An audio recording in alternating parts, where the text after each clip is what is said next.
Good evening, everybody. Thank you all for coming here today. I am Devika, and I'm a program associate at Science Gallery, Bengaluru. And today, we have Samriddhi Sankar Ray. Samriddhi Sankar Ray is an associate professor at the International Center for Theoretical Sciences of the Tata Institute of Fundamental Research in Bangalore. As a statistical physicist, his areas of interest include different aspects of turbulent flows and turbulent transport. These include turbulent transport of finite-sized particles, Lagrangian measurements, and questions related to intermittency. Thank you, Samriddhi, for coming here. Over to you. Thanks, Devika. It's been a pleasure here. You all have set up something marvelous here, and it's here for the last 20 minutes. So let's begin with the following question that all of you know. So which cup of coffee will you choose? I mean, if you like sugar in your coffee like I do, or like most Bengalis. So I put sugar in both, and in one case I stir, and in the other case I don't. So which is the coffee that you will choose if you like sugar in your coffee? The one that I stirred, right? And the reason, and that's our lived experience, right? So the reason why we choose that is normally this flow was quite stable. There was nothing moving. I had poured the coffee about 10 minutes ago. Is because this clump of sugar, if I don't stir, it mixes in the coffee by a process called diffusion. Do you have any guess how long this coffee would have taken to be sweet when I didn't stir? Any guesses? 3 days. Okay, so let's see how long it takes. So if I do a sort of simple enough calculation, which is essentially try to figure out how long something takes to diffuse, just slowly, and then I put in a coefficient which I get from textbooks of chemistry, for example, and let's assume that the size of the cup is 10 centimeters, just to make life simple. Then it turns out that the time it would have taken for us for the coffee cup to be uniformly sweet would have been of the order of 3,000 hours. I actually have no idea what that translates to days, but I think it's more than 3 days, maybe more like 30 days, right? Except when we stir, this happens in a matter of a few seconds, right? This is our lived experience every morning. So what this tells us is that fluids which are moving, and that's what I essentially do when I'm stirring, are interesting and are remarkable, and some sort of bizarre things happen there. So this is not yet turbulent, but we'll see that when we push it to the limit, things get funnier. So take home message, if you want your coffee to taste sweet, stir, otherwise you will be waiting for 3,000 hours before the coffee is sweet. So this sort of allows me to sort of pose the question, why is turbulence so fascinating? Turbulence essentially are fluids which are in motion. And so I will be sort of discussing some elements of this problem as we go along. So what does one do when one hears the word turbulence, or any word for that matter in today's day and age? We Google, right? And when you do that, then you come up, and so these are recent examples on the web, which I got of the internet this morning from the Merriam-Webster dictionary online resource.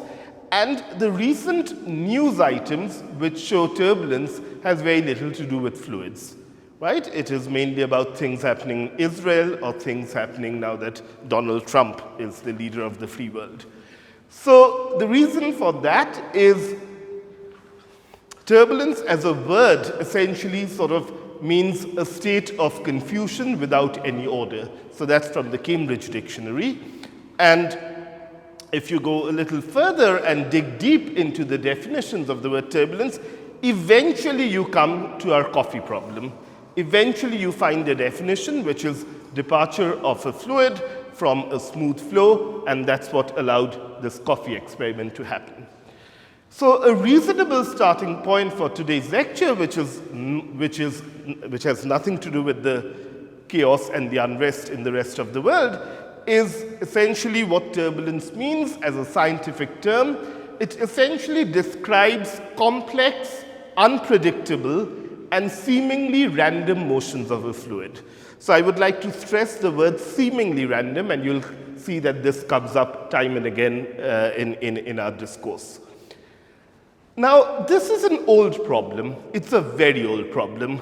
So the first sort of documented use of this word, or the first sort of document, someone really thinking that there's something bizarre happening when water or air starts to move, actually, not surprisingly, as with many things, goes back to the great Renaissance man, Leonardo da Vinci, who wrote this and had these magnificent sketches that he made on the Arno River, which is in the northern part of Italy, and where he wrote, and this is a loose translation of what's written in Italian there, and he talked about where the turbulence of the water is generated, where the turbulence of the water persists for a long time, where the turbulence of the water settles.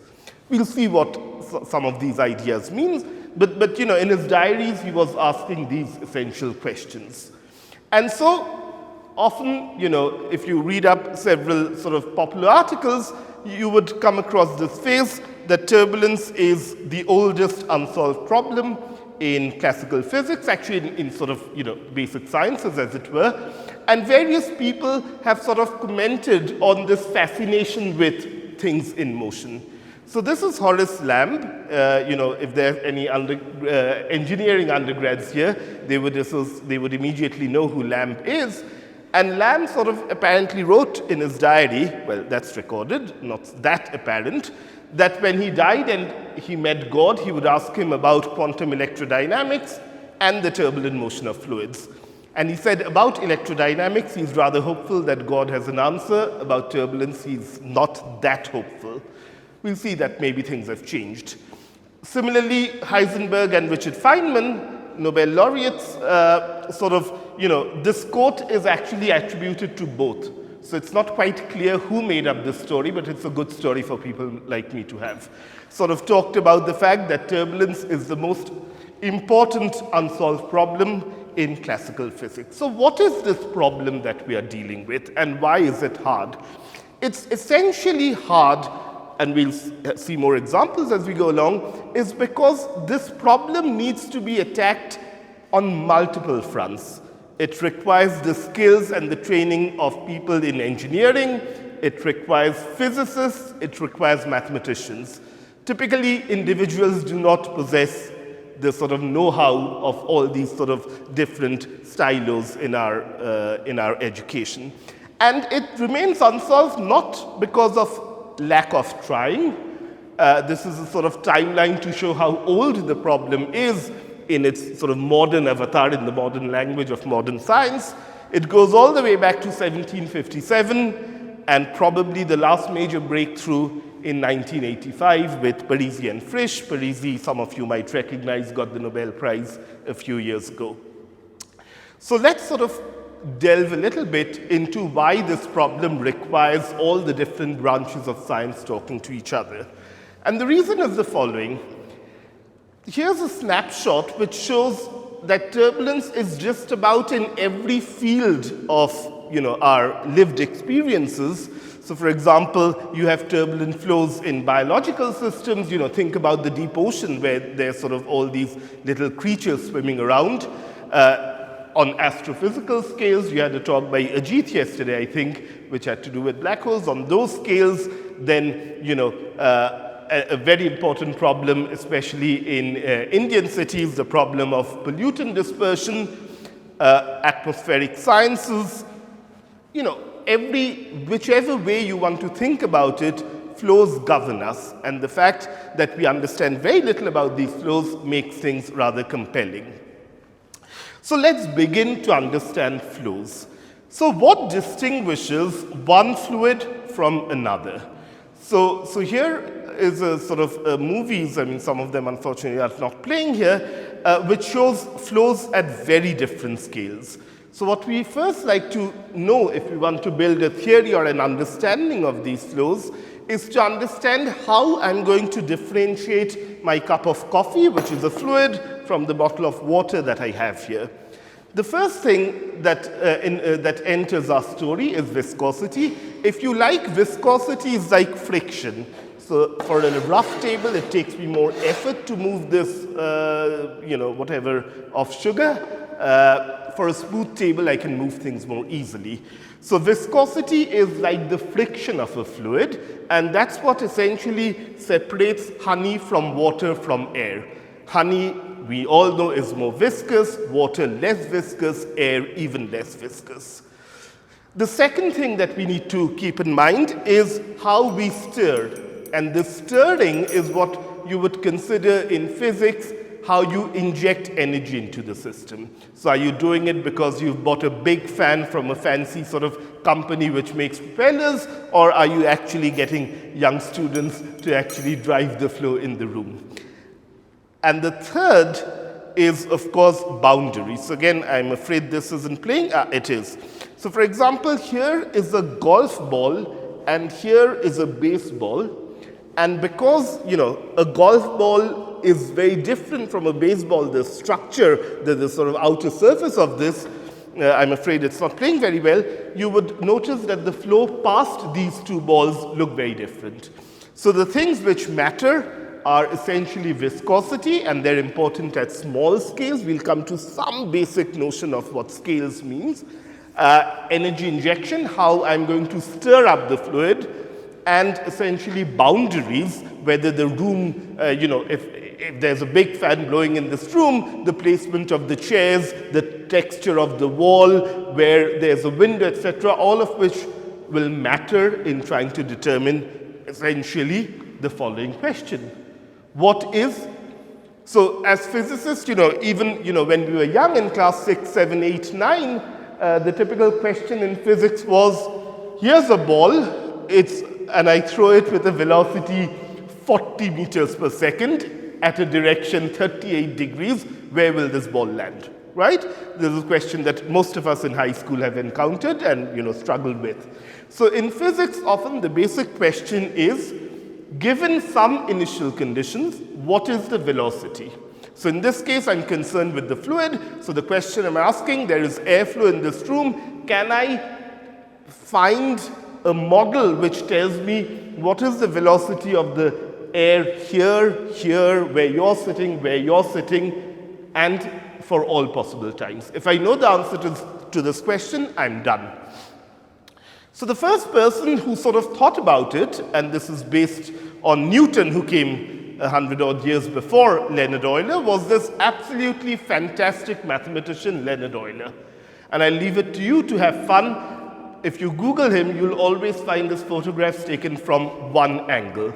So he was really a Hollywood, Bollywood star well before these ideas came into picture. And I'll let you figure out why all his paintings are in this profile.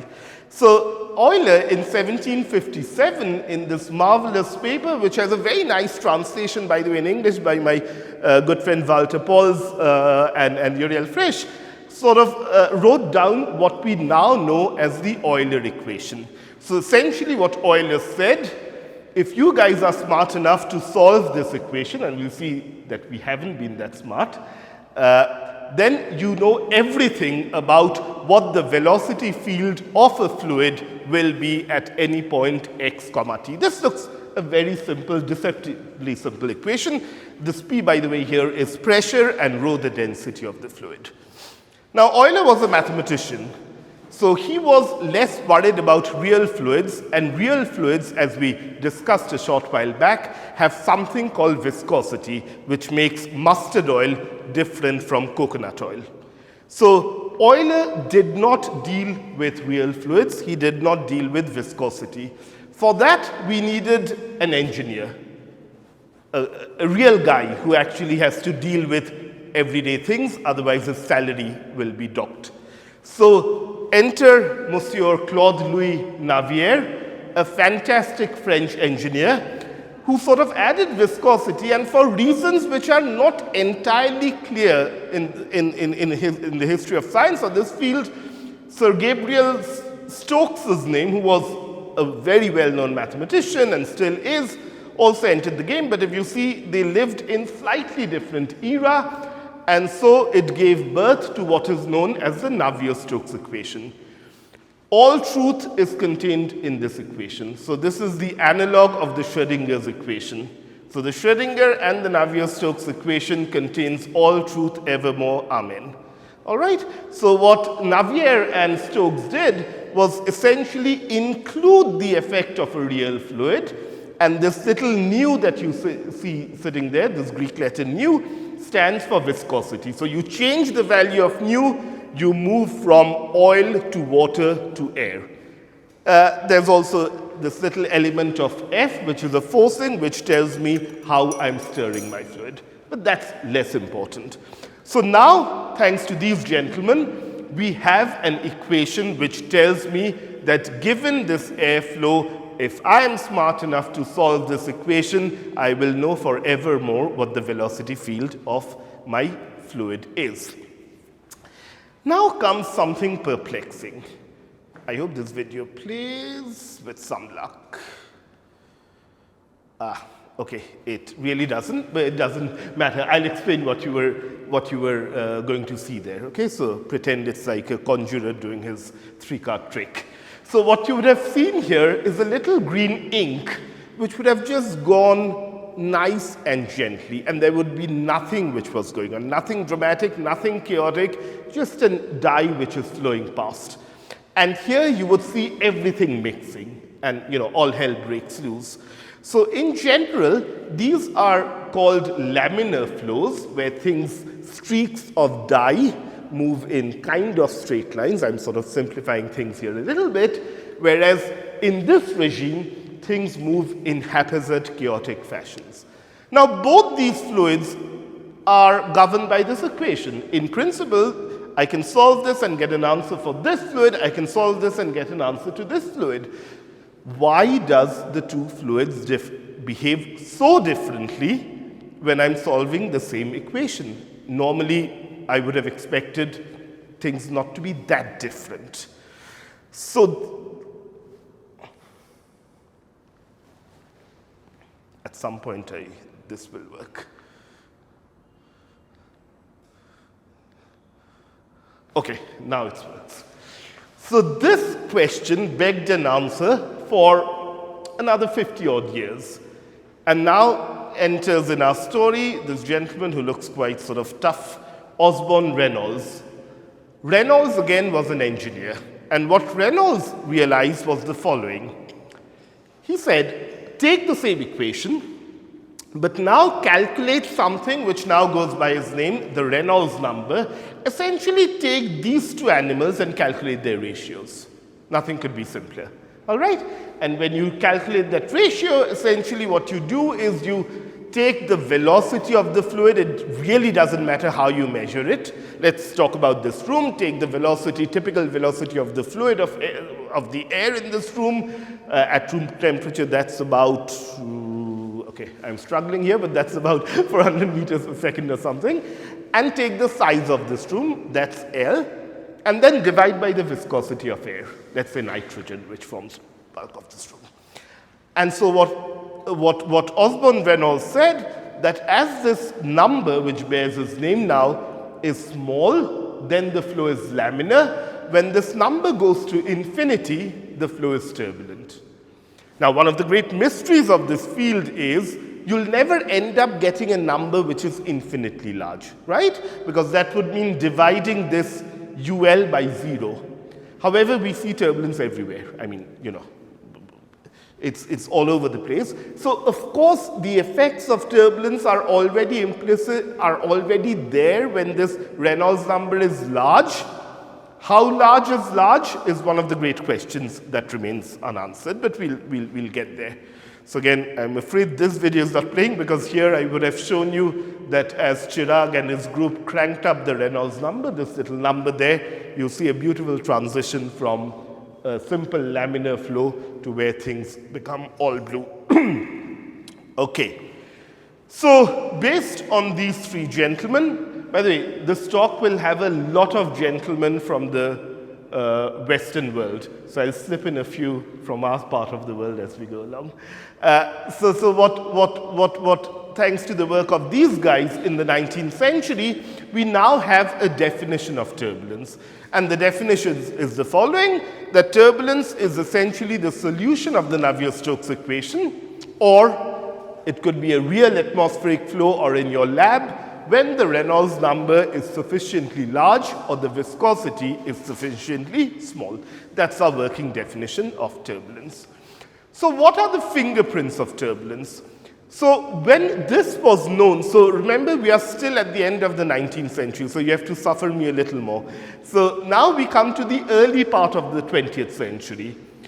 War is looming, the First World War followed by the Second World War. The great powers are building wind tunnels to make instruments of war, where they're testing their little helicopters and fighter jets. And then there are these band of fantastic experimentalists who sort of use that facility and try to understand a little more about the flow, right? And so I'm sort of referring to some of these people here, Pruntle, Taylor, von Karman. These two were Germans, and the middle one was British in Cambridge.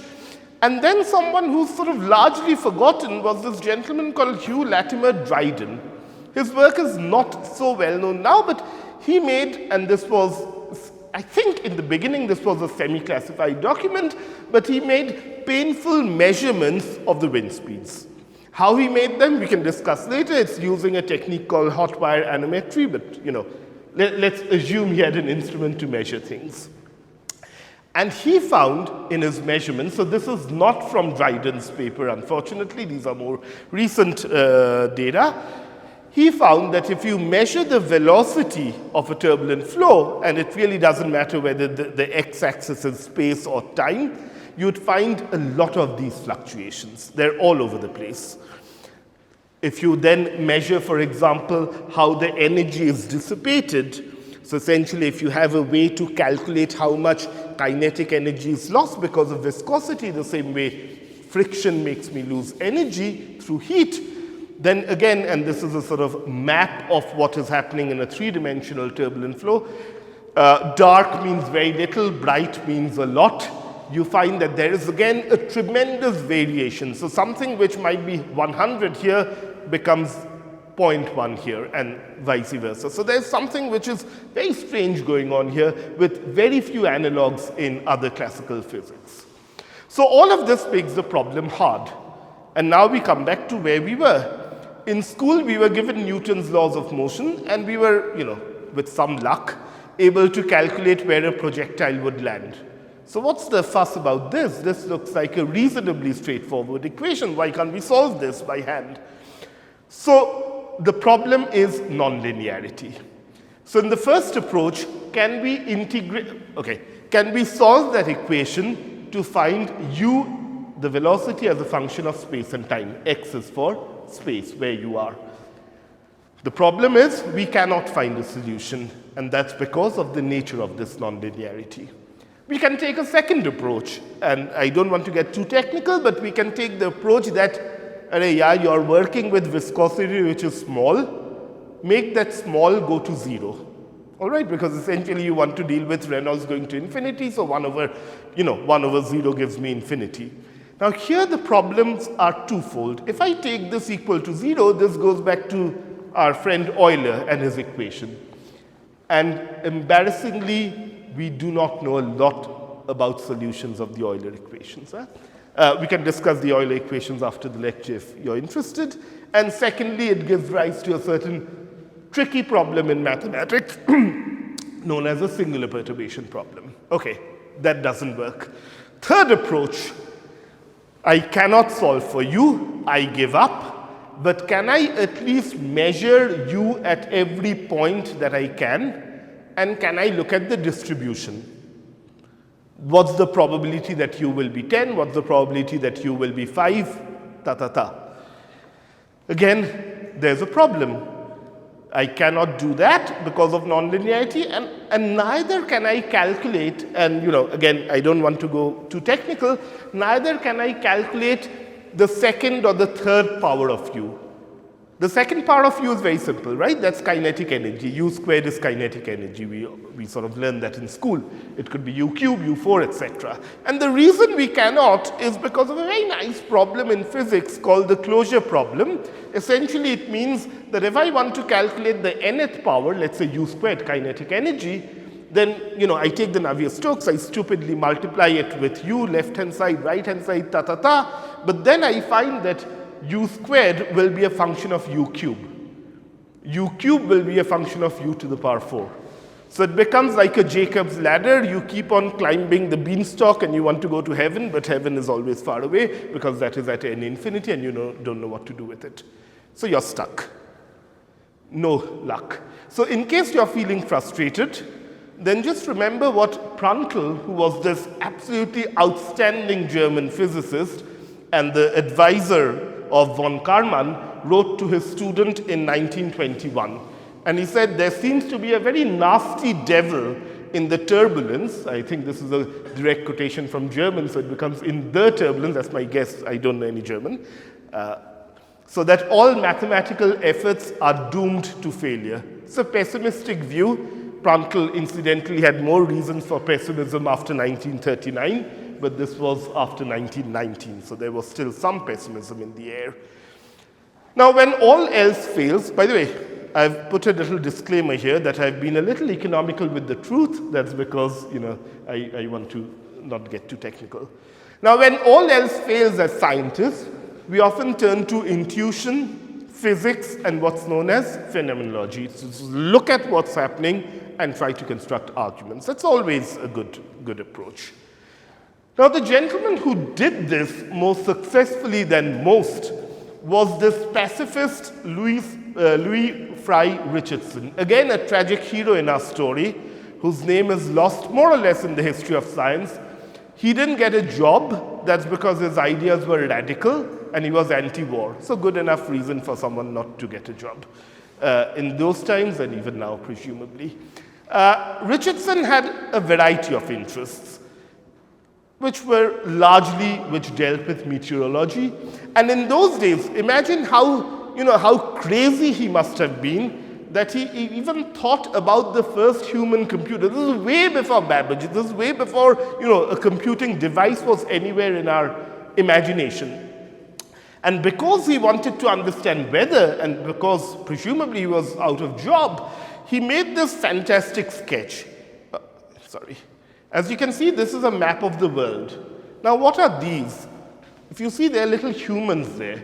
So what he sketched and he proposed, and of course he wasn't funded, was that he'll break the world into little grids and he'll have human beings sitting on nice sofas. So imagine this room has become the globe and each of us are sitting in our chairs like you are, and each of us solves the not analytically, but take u to be 5, then after delta t, you multiply with delta t, and then we pass it to our neighbor. And in that way, we solve the flow around the world. I mean, that's how crazy he was, and that's his intuition. So he was a pioneer in many ways, but, a footnote, unfortunately. Now, what he proposed, and this is, 100 years, right? It's 1922, 102 years. And a lot of our understanding stems from his craziness and his sort of marvelous insight. I mean craziness in a good way, by the way. So his marvelous insight was the following. He said, maybe I'll use this, that this is the fluid, it's at rest. Now let's imagine I shake it enough that it becomes turbulent, right? I'm cheating badly because the structures you're seeing are air bubbles, but let's pretend they aren't. So what you end up having is that because I'm shaking this, and this is at the scale of this bottle, I'm essentially pumping in energy at very large scales, and like a waterfall or a cascade, that energy is getting transferred to smaller and smaller scales in the flow. Eventually, it becomes so small that viscosity starts to matter. As we saw a few minutes ago, viscosity is important at small scales, and eventually it goes. And he summed it up in this beautiful work, in this little poem he wrote, which says, big whirls have little whirls that feed on their velocity, and little whirls have lesser whirls, and so on to viscosity. So as you keep on transferring energy from a big eddy to a small, eventually viscosity will damp things out.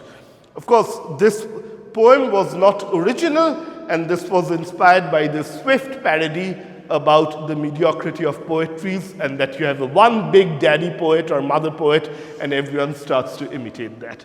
All right, and this was a sketch by J.B. Beck. It sort of mimics the fact that if you have a cow or a sheep, they're little ticks sucking blood, and then they're little ticks sitting on those ticks and sucking their blood, and so on. All right, this is a marvelous intuition, and this intuition works. And that's the magic of it. So what Richardson said in more sort of, scientific way is that production, you pump in energy at the largest length scale, then this energy is transferred, big worlds and little worlds, right? And then eventually it goes on to viscosity. And this was recognized then that if things are stable, eventually the amount of energy you put in your system on average will the amount of energy that gets out of the system, right? Think of it like a leaky bucket. You pour water from the top, there's a little hole, that's your viscosity, the water is going out of the hole, you turn the tap on large, eventually you'll have a steady state where the amount of water you pump, you pour in sort of balanced by amount of water that's lost. And what was recognized then, and this is about 80 years ago, so we are getting there, we are getting to 2024 in a few minutes, was the fact that at these scales where the energy is just getting successively transferred, the physics is universal. This is a major breakthrough, right? Because if I'm going to build an understanding of a phenomena, I cannot say, I can tell you what happens in this room, but if you take me to the next room, I need to redo all my calculations. I need to worry about things which are universal. It's a sort of sacrosanct word in physics, abused, overused, but still kind of sacred. So essentially what this argument says that within this room, if I measure things somewhere far from boundaries at length scales where viscosity is not very important, it doesn't matter whether I measure it here or I take a hot air balloon up into the clouds and measure it there.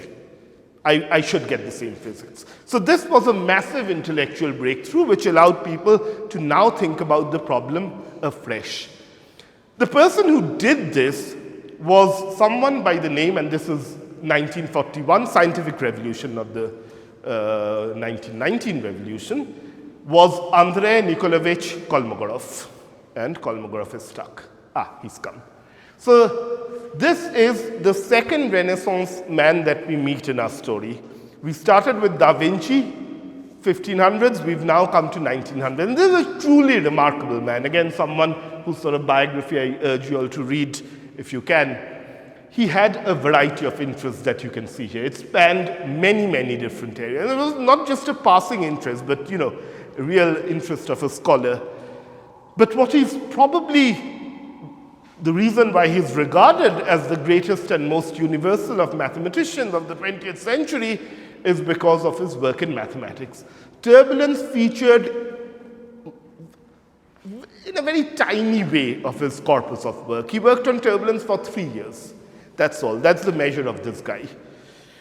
And he wrote these 2 papers and a third one. And what he said, the essential Kolmogorov argument, and with this I will end. I'm just checking time. Yeah. I have about 20 odd minutes. What he said was the following.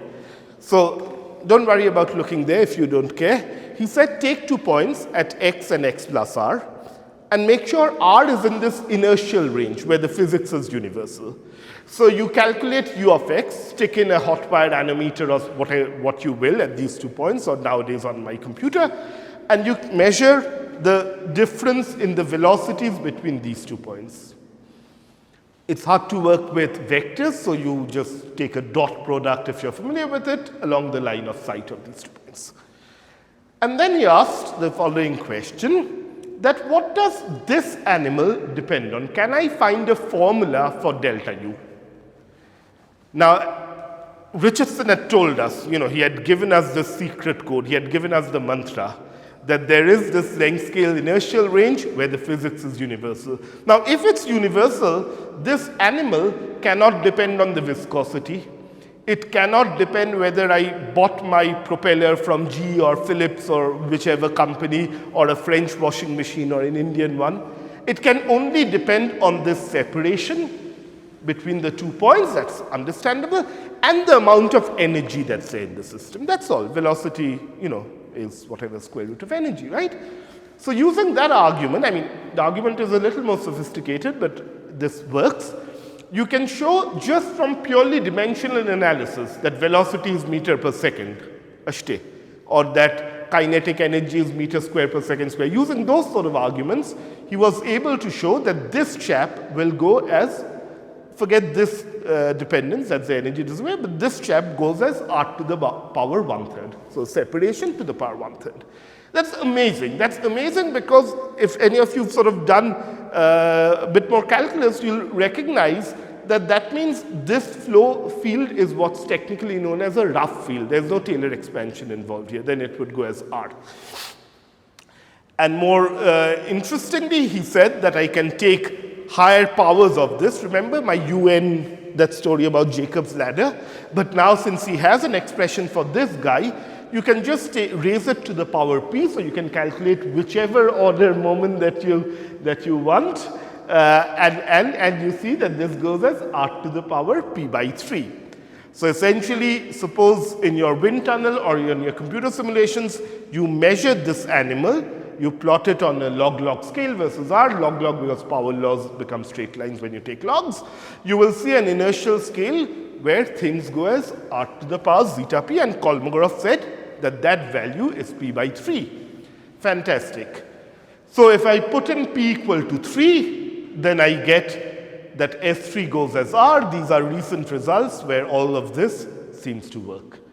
I mean, this is this animal divided by r, so plateau means that the scaling is reasonably perfect.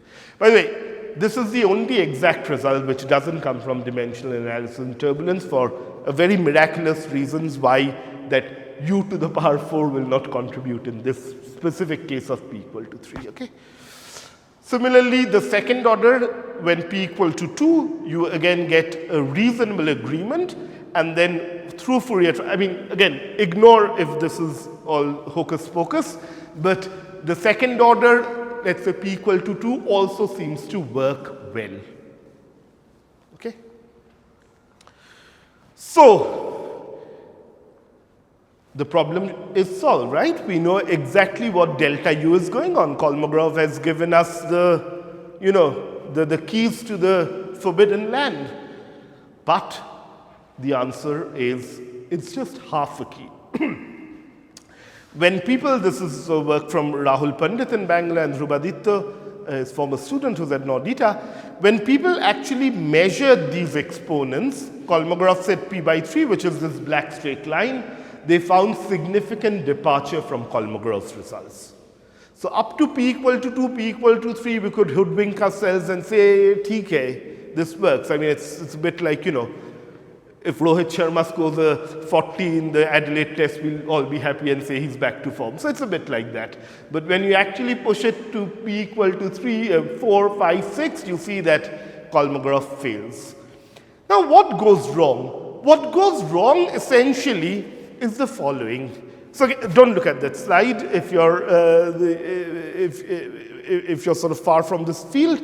What goes wrong is the following. When we calculate any function, any quantity, let's call it phi, and we take it to the pth power. So we take phi to the power 1, phi to the power 2, phi to the power 3, phi to the power 147. Doesn't matter. That quantity is related to the distribution of phi. What I mean is I take the probability histogram, let's say. All right. Now, all along in most of physics, we assume that everything is nice. Now, when you calculate the distribution of that same delta u, in my story phi is now delta u, you find that delta u has these sort of odd-shaped wide tails. Now, if turbulence, remember I began by saying seemingly random, and I sort of stressed on the word seeming there. Now, if turbulence was random, truly random, what would this distribution look like? And can we make sense of random stuff? So the simplest random problem that we know of is tossing a coin. So take a coin, toss it 4 times, and you can calculate the histogram for how many times you'll get a number of ways you can get heads, right? To get 4 heads, there's only one way you can get it. All 4 times the coin has to come down as heads. Similarly, to get 0 heads, you can do it only once. All 4 times it comes out tails. Now, you continue repeating this experiment over and over, increasing the number of coin tosses that you do, and you can do it at home, the 2 kids here. You will find that you eventually get to distributions which look like this, and that's known as a Gaussian distribution. What we saw was far from this, right? We had these big fat tails. Now, most of life is Gaussian. And with Gaussian distributions, physics makes sense. So if truly random, you're Gaussian. It's known as the central limit theorem.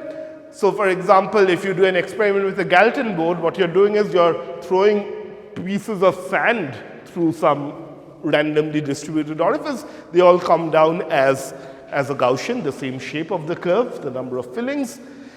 And most importantly, and this is what I loved the most when I found this data, apparently most marks are distributed in a Gaussian way. So it's not, I mean, you two are students, right? And those two are too young, but I don't think there are sort of students in between. So don't tell your teachers, but I think in a class of 1,000 students, it doesn't matter. It's all going to be Gaussian at the end. That's what, central limit teaches us. But turbulence is far from Gaussian. So this is a measurement from a wind tunnel of the acceleration of a fluid. It's not Gaussian. And when things are not Gaussian, we are dead as physicists. All the known tools that we have to do theory go out of the window. So everything that we see in turbulence, so that's dissipation, that's vorticity, never mind what these terms mean. That sort of dissipation, if you take a cut, this is deep inside a turbulent flow. You can image how the different filaments of fluids are. This is a little particle like, a blob of milk, and you follow its path and you see, and the color gives you the speed. It sometimes goes slowly, then then it starts running quickly, then it goes slowly again. You can again calculate the distribution of nearly everything in turbulence is non-Gaussian, and that is the problem. That leads to this, that leads to poor Kolmogorov breaking down. And do we understand, so in the last 3 minutes, we'll say what happens next. Do we understand the origins of intermittency? Unfortunately, we don't in a microscopic sense. And one hopes that intermittency is the thing where we'll catch. One brave attempt came from, inspired from Mandelbrot, who showed that the world is fractal. So if you look at the shape of a snowflake, this is the coastline of any island. I sort of just cropped it off of the internet. I'm not even sure which island that is. But most natural things have geometries which are known as fractals. If you measure their length, they turn out to be infinite. And so I thought, and I know for a fact that this wasn't the inspiration, but in one of Shakespeare's plays many years ago, I'd read, when he talked about bloody turbulence, pardon the language, he said, has nothing but shapes and forms of slaughter. Mandelbrot, with his remarkable idea of fractals, told us what could be the shapes and forms of slaughter, and this idea was developed primarily by Frisch and Parisi in the 1980s in this fantastic paper, and then they were able to show that all this collapses. Okay? But this is not a microscopic theory, and I'll just go to the end of this talk. 3 minutes? Yeah. So I'll just say that we began by the unsolved problem, so we can go back and ask, is this the unsolved problem? And the answer is, it's one of the unsolved problems, because, the engineering aspect, if you ask me, that's for a physicist, for a statistical physicist, that's the unsolved problem. The other problem is a problem of what's known as dissipative anomaly, first pointed out by Larsson Sager, Nobel Prize winner, not for turbulence, where one can conjecture, suppose, I play God, and I can switch off the viscosity of the fluid. I can make it smaller and smaller and get to zero. Now, the normal notion of our Newtonian world is if the mechanism which is leading to energy dissipation, that's viscosity or friction, if I turn it off, then I shouldn't have any dissipation, right? That would be our understanding. In turbulence, that's far from the truth. What you have is what's known as dissipative anomaly, which has to do with finite dissipation even as viscosity goes to zero. It's a remarkable problem which begs solution. I won't talk about the finite time blow up, except to say that this is one of the 10 outstanding mathematical questions which were listed at the beginning of 2000s. I think 3 or 4 of them have been solved. The Navier-Stokes is still up for grabs, and you get $1 million if you solve it. All right, apart from the Abel Prize or the Fields Medal, depending on your age. The last is, of course, its application to cloud physics. We can discuss that over coffee. But here's a postscript. And before Devika really shoots me, this is the end. So here's a postscript. So the word turbulence, in an etymological sense, comes from the Latin word for turba, which means a crowd, and turbulentia, which means disorder, unrest, mobs. So I'm hoping this plays. Because, no, it doesn't. So essentially what you would have had is, oh dear, it doesn't. Okay, never mind. So the punchline is gone, but we'll pretend you saw something. So what you saw was a video of a crowd of people milling around. Now, I only talked about fluids, you know, with oxygen, nitrogen, water, no human beings. And here's the interesting thing. In the last 3-4 years, we return to the roots of the word. So if you take, for example, E. coli bacteria, and you put them, many of these guys, I mean, unfortunately, you can't do this experiment with humans. You put many of these E. coli bacteria in a petri dish, they start to move. So here the bacteria is the water molecule. So now this begins to mimic what the roots of the word turbulence is. It's the motion of a crowd of bacteria, never mind.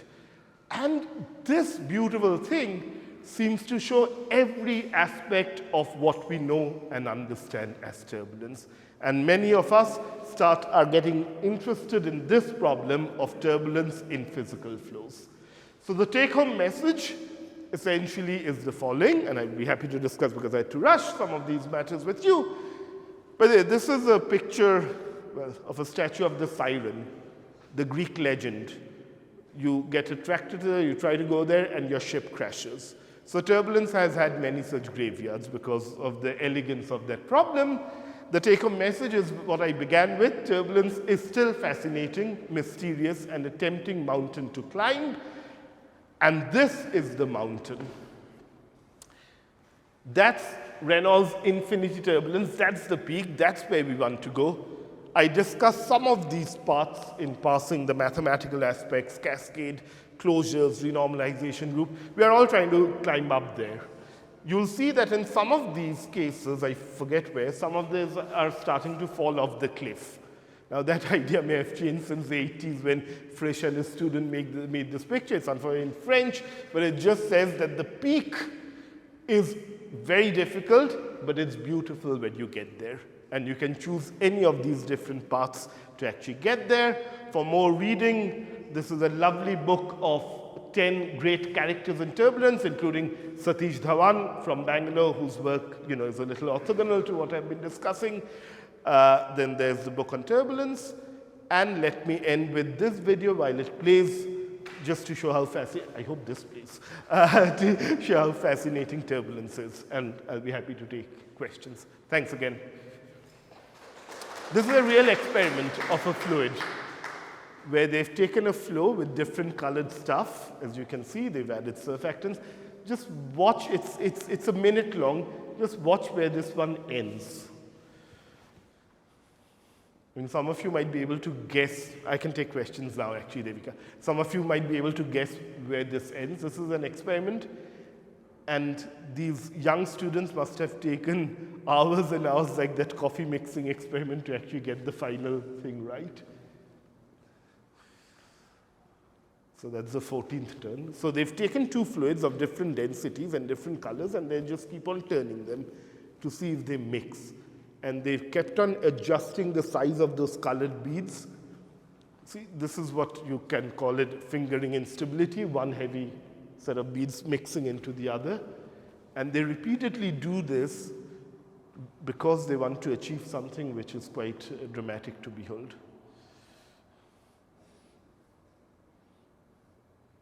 You can do this experiment at home and let me know by email if it succeeded. It's getting there.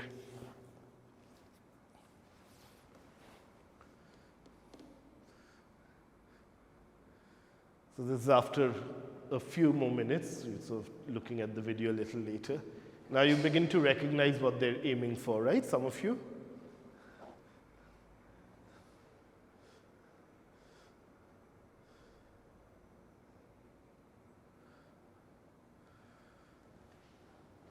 So this is the intermittency we sort of talked about, the different velocities. And now you can zoom out, and then you see, I mean, you see a beautiful picture which they were trying to imitate the Van Gogh classic with some level of success. I like this because I can't do experiments even if you put a gun to my head. I don't have the patience. Okay, great. So since it's the science gallery, I thought I should end with a gallery of